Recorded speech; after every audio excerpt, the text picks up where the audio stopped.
सपनों वाली लड़की। उसे अपना शरीर सौंप देने के बावजूद ईशा ने महसूस किया कि वो वह लड़की नहीं जिसकी तुषार को तलाश है।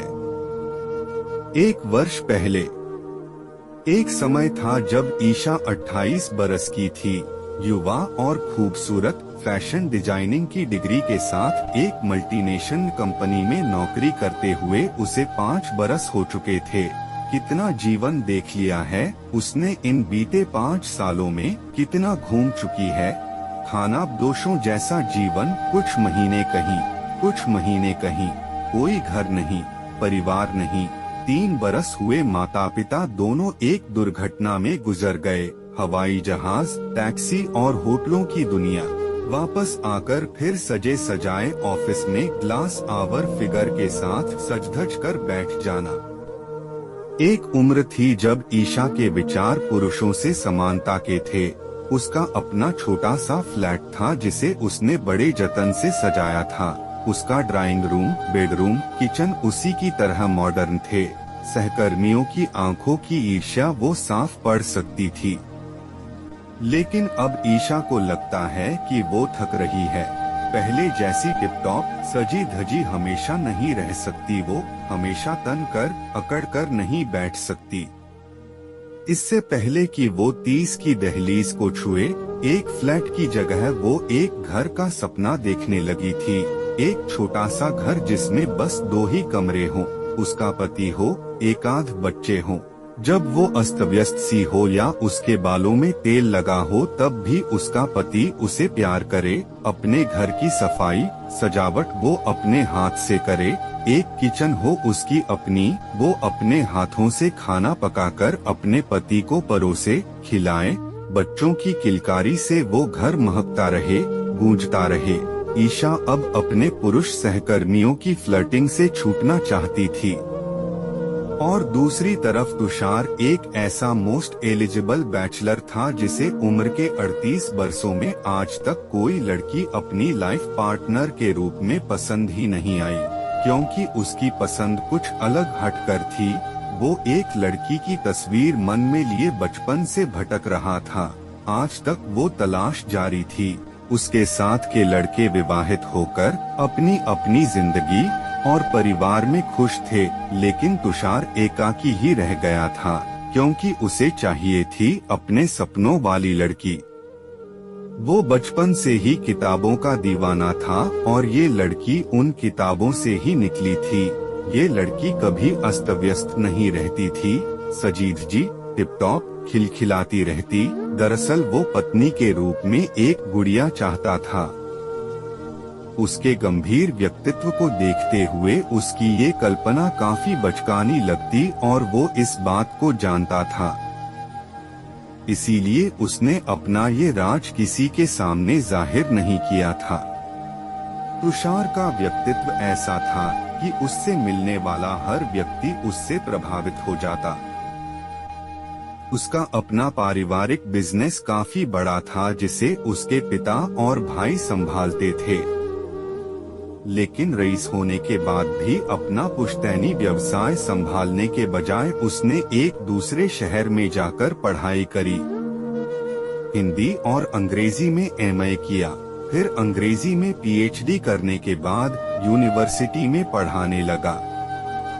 बहुत से लेख, रिसर्च पेपर और कुछ एक किताबें लिखी थीं। उसने शिक्षा और साहित्य के क्षेत्र में पहचान थी उसकी। अब संयोग तो एकाएक ही बनते हैं। छुट्टी का एक दिन जब महिमा के साथ ईशा एक रेस्टोरेंट में थी तब तुषार अनायास ही उनकी टेबल के करीब आ गया। वो महिमा को हेलो कहने आया था, फिर महिमा ही तुषार और ईशा को मिलाने का माध्यम बनी। ईशा तुषार को देख रही थी, चेहरे पर बौद्धिकता की चमक, व्यक्तित्व में गहराई और ठहराव, नपी तुली बातें। ईशा ने महसूस किया कि तुषार के व्यक्तित्व की संपूर्णता उसके विचारों और बातों में है। वो बोलता कम और सुनता अधिक है। उसकी भावभंगिमा आंखों को खींचती थी। उसके अधरों पर सिमटी भेद भरी मुस्कान पर ईशा मर मिटी थी। उसे लगा उसकी तलाश पूरी हुई। मैं आपसे जल्द ही फिर मिलूंगा, ईशा तुषार अपनी मोहक मुस्कान के साथ कह उठा। घर लौटकर ईशा काफी देर तक तुषार के बारे में ही सोचती रही और जब अगले ही दिन शाम के 7 बजे उसे तुषार का मैसेज मिला कि वो उसके ऑफिस की बिल्डिंग के बाहर उसका इंतजार कर रहा है, तो वो चौंक गई। कैप्सूल लिफ्ट से नीचे आकर उसने पाया कि तुषार बुर्राक पैंट, कमीज और टाई में सजा संवरा क्लीन शेव्ड अपनी कार से टिका खड़ा है। मैंने तुमसे कहा था ईशा कि मैं मिलने आऊंगा, वो मुस्कराया, वही भेद भरी मुस्कान। अगले आधे घंटे के भीतर ईशा और तुषार एक महंगे रेस्तरां में बैठे थे। अचानक ही ईशा को लगा उसे ऑफिस से निकलने से पूर्व अपना मेकअप थोड़ा और संवार लेना चाहिए था। उसने अपनी ही दृष्टि से स्वयं को देखा, फिर कोहनियों को मेज पर टिकाकर वो कुछ आगे झुककर बैठ गई। ऐसा करने से कांच में उसे अपनी परछाई दिखाई दे रही थी। उसके संवरे हुए बाल अपने प्राकृतिक कालेपन के साथ चमक रहे थे। आंखें बिना काजल के भी सुंदर थीं। पतले अधरों पर गुलाबी लिपस्टिक। फिलहाल ईशा संतुष्ट हुई, जो है जैसा है सही है। इस समय वो फेडेड जीन्स पर सफेद प्रिंटेड टॉप पहने थी। ईशा, डांस करोगी? तुषार ने पूछा। डांस के लिए म्यूजिक बजने लगा था। लेकिन तुषार, मैंने डांस के लिए ड्रेस नहीं पहनी है। मैं डांस के विचार से आई ही नहीं। ईशा हिचकिचा रही थी। ओह कम ऑन डार्लिंग, तुषार ने ईशा को बाह से पकड़कर उठा लिया। जानती हो ईशा, तुम पहली लड़की हो जिसने मुझे आकर्षित किया है, और तुम्हारी आंखें भी कुछ ऐसा ही कह रही हैं मेरे लिए, मुझे लगता है। तुषार ने हल्के स्वर में ईशा से कहा। ईशा का एक हाथ तुषार के हाथ में था और दूसरा उसके कंधे पर। तुषार का दूसरा हाथ ईशा की कमर पर था। वे लोग चल रहे थे, घूम रहे थे, खिसक रहे थे। ईशा को अच्छा लगा। तुषार उसे सहारा दे रहा था और ईशा उसके कंधे पर सिर रखकर उसका सहारा स्वीकार कर रही थी। ईशा को अपने पार्टनर पर गर्व हुआ। म्यूजिक रुक गया था और जोड़े अपनी मेजों पर लौट गए थे। डिनर के बाद वापसी में तुषार ने ईशा से पूछ लिया, फिर कब मिलोगी? ईशा संकोच से भर गई। ईशा और तुषार दोनों ही अपने जीवन के एकाकीपन से ऊब रहे थे। आहिस्ता आहिस्ता फोन पर पहले मैसेज होने शुरू हुए। जल्द ही बातों मुलाकातों का सिलसिला चल निकला। अपने एकाकीपन से ऊबा हुआ तुषार एक दिन कार में अपना थोड़ा मोड़ा सामान लेकर ईशा के घर रहने आ गया। नहीं परवाह करी उसने अपने स्टूडेंट्स की, ईशा के पड़ोसियों की, समाज की। वैसे भी बड़े शहरों में किसे फुर्सत होती है दूसरे की जिंदगी में झांकने की। तुषार मानता था कि मोहब्बत और जंग में सब कुछ जायज है। पहले पहल ईशा को अजीब सा लगा, लेकिन तब भी तुषार के आ जाने से उसे अपना घर भरा भरा महसूस हुआ। उसके भीतर कुछ पुराना पहचाना सा जाग उठा। लिव इन के 5 से 6 महीने बाद सर्दी की एक सुबह ईशा कुछ अनमनी सी खिड़की के पास खड़ी थी। तुषार 2 दिन के लिए शहर से बाहर गया था। कितने विचार दिमाग में चल रहे थे। इस तरह के जीवन का सपना तो नहीं देखा था उसने। उसे तुषार ने प्रभावित किया था, इसीलिए ईशा ने उसे अपना सर्वस्व सौंप दिया। लेकिन आज तक तुषार ने उसे अपने घर वालों से नहीं मिलवाया। बीते दिनों में ईशा ने पाया कि तुषार वैसा तो नहीं है जैसा उसने चाहा था। तुषार उसे बदलना चाहता था, ढालना चाहता था अपने सपनों वाली लड़की सरीखा, लेकिन स्वयं तो वो अपने जैसा ही रहा। तुषार के कहने पर ईशा ने अपने लंबे घने बाल लेयर्ड ब्लंट करवा लिए थे। उसे कंट्रास्ट कलर के कपड़े अच्छे लगते थे। लेकिन तुषार के कहने पर उसने कॉम्बिनेशन पहनना शुरू किया, जबकि कॉम्बिनेशन से उसे एक रास्ता और ऊब होती थी। तुषार के कहने पर उसने वेस्टर्न कपड़े लगातार पहनने शुरू किए, लेकिन जल्द ही इस आडंबर से वो थक गई। अब ईशा और सपनों वाली लड़की कई बातों में एक दूसरे की धुर विरोधी होने लगी थी। ईशा अब और बदलने को बिल्कुल तैयार नहीं थी।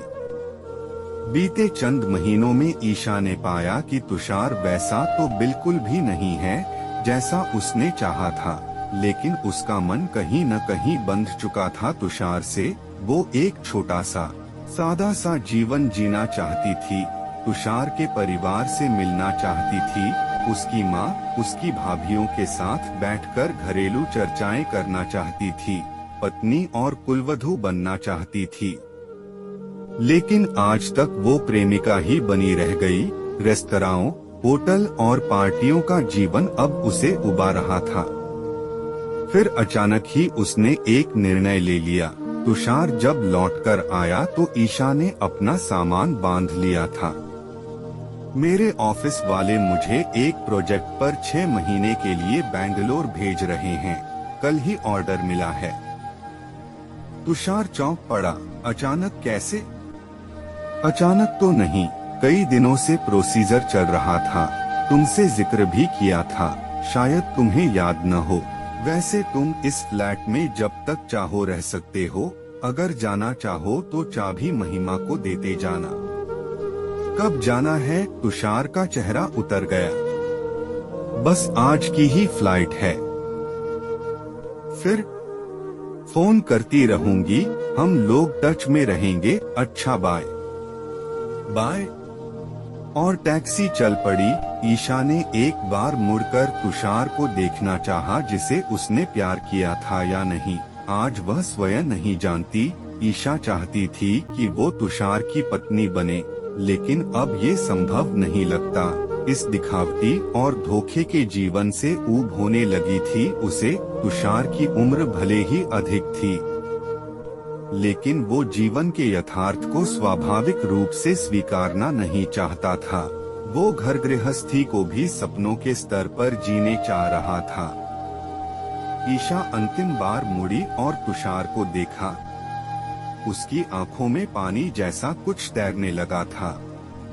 विदा के लिए हाथ हिलाया और टैक्सी में बैठ गई। ईशा के जाने के बाद तुषार फ्लैट के भीतर आ गया। सन्नाटा था। पहली रात थी जब फ्लैट में वो ईशा के बिना था। उसने अपना सामान समेटना शुरू किया। सामान समेटकर वो कुछ देर के लिए बिस्तर पर लेट गया। उसके सपनों वाली लड़की बिल्कुल उसके पास थी।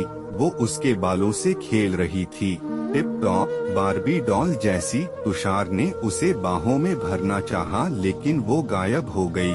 उसके बाद कोई रात ऐसी नहीं बीती जो तुषार ने सोकर काटी हो। उसके सपनों ने उसके यथार्थ को झुलसा दिया था। ईशा और तुषार अलग अलग अपने अपने जीवन में कहीं खो गए, एक दूसरे से दूर। कई बरस बीत गए। फेसबुक, इंस्टाग्राम और व्हाट्सएप का दौर आया। दो पूर्व प्रेमी एक दूसरे को ढूंढते हुए आभासी दुनिया के माध्यम से एक बार फिर संपर्क में आए। दोनों ही एक दूसरे से फिर मिलना चाहते थे। वे मिले उसी रेस्तरां में जहां पहली बार मिले थे, जहां पहली बार उन्होंने साथ में डांस किया था।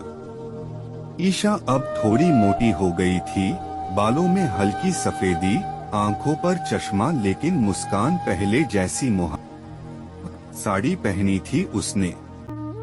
अच्छी तो हो ईशा, तुषार भावुक था। इतने दिनों के बाद अपनी प्रेसी को देखकर ईशा ने तुषार को देखा।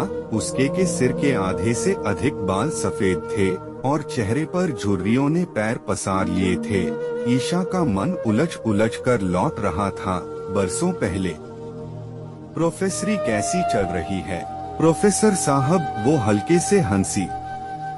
अब मैं यूनिवर्सिटी में नहीं हूँ, रिजाइन कर दिया है मैंने। तुषार एकटक उसे देख रहा था। उसके मन में यादें सांस ले रही थीं। जानती हो ईशा, तुम्हारे जाने के बाद लेख, कहानी, कविता सबसे मन उचाट हो गया था। यूनिवर्सिटी भी छोड़ दी। इन दिनों परिवार का बिजनेस देखता हूँ। हाँ, किताबें आज भी पढ़ता हूँ। और वो सपनों वाली, किताबों वाली लड़की मिली या नहीं? ईशा फिर हंसी जैसे घंटियां बजी हों। वो लड़की तो कब का मुझे छोड़ गई, बूढ़ा जो हो गया हूँ। ये स्वेटर, ईशा अटकते हुए बोली। उसने वो स्वेटर पहचान लिया था जो कभी रातों को जागकर उसने तुषार के लिए बुना था। एक लड़की ने बनाया था मेरे लिए। तुम्हें याद आती है वो लड़की? हाँ, उसे मैं भूला ही कब था। उसके चले जाने के बाद लगा एक वही लड़की थी जिसने मुझे सच में चाहा था। इस स्वेटर में अपने सपने, अपने प्यार, अपने एहसास सभी कुछ तो बुन दिया था उसने मेरे लिए ही तो। ईशा की पलकों पर ओस जम रही थी। तुषार ने ईशा की हथेली पर अपना हाथ रख दिया। मैं आज तक अकेला हूँ ईशा, तुम्हारे पास लौटने का रास्ता खो गया था मुझसे कितना ढूंढा। आज मिली हो, मुझे मेरी गलतियों के लिए माफी दे दो। ईशा को उस पल तुषार एक आहत शिशु सरीखा दिखा। बीते बरसों की यादें, उलाहने, शिकायतें जो उसके मन में तुषार को लेकर थीं, एकाएक पता नहीं कहाँ खो गईं। कहने में इतनी देर क्यों कर दी तुषार? मैं भी तो तुम्हारे बिना अकेली ही छूट गई। कोई नहीं है मेरे पास, तुम्हारे जैसा कोई मिला भी तो नहीं। उसके गालों पर आंसू लुढ़क आए थे। तुषार ने अपनी तर्जनी पर उसका आंसू समेट लिया। स्टेज पर कोई कविता पढ़ रहा था। ये कैसी उम्र में आकर मिली हो तुम, बहुत जी चाहता है फिर से बो दूं अपनी आंखें, तुम्हारे ढेर से चेहरे उगाऊं और बुलाऊं बारिशों को डोट। तुम अब आए हो तुषार, लेकिन अब जीवन सांझ की तरफ बढ़ रहा है, ढलान की तरफ जा रहा है। लेकिन अभी देर नहीं हुई है ईशा, हम आज भी साथ चल सकते हैं। क्या बनना चाहोगी मेरी हमसफर, हम कदम हमराज? कोशिश करूंगा कि बीते बरसों का खालीपन अपने प्यार से भर दूं। तुषार ने आंखों में दुलार भरकर देखा ईशा को। डांस फ्लोर पर नए जोड़े उतर आए थे। तुषार के स्पर्श से ईशा के चेहरे पर एक तुष्टि का भाव आ गया था। उसे लगा तुषार सुबह का भूला एक पंछी था जो सांझ को अपने घोंसले में वापस लौटना चाहता है। ईशा और तुषार का घोंसला, उनका घर, उसकी भीगी हुई आंखें मुस्करा उठी थीं।